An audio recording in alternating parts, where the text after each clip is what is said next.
ওকে, এটা আমরা করে ফেলি, এটা আসলে সবাই পারবে যে দ্য টিচার সেইটু পরিবর্তে আমরা টোল্ড দিয়ে ফেলি, টোল্ড মি দ্যাট।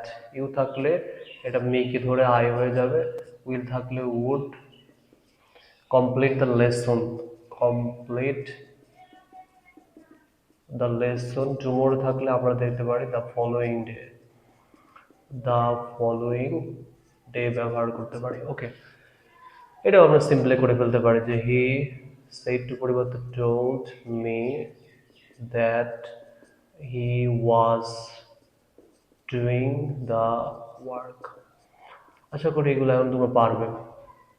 আচ্ছা, he said to me, said to থাকলে আমরা টোল্ড দেবো, হি টোল্ড মি দ্যাট। তো আই থাকলে মি কে হি কে ফলো করবে, তাহলে হি।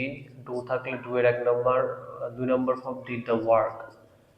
তো অ্যাসার্টিভ সেন্টেন্স আসলে এরকমই হয়ে থাকে, তো অনেক বেশি সহজ এগুলো আসলে।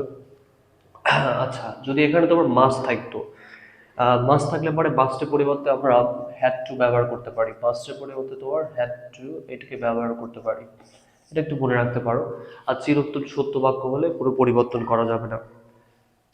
যেমন আমরা একটা উদাহরণ দেখে ফেলি যে চিরন্তন সত্য বাক্য হলে কি হবে, the teacher said to me honesty is the best policy. তো এখানে যেটা করতে হবে, the teacher told me that honesty is the best policy, মানে যেটা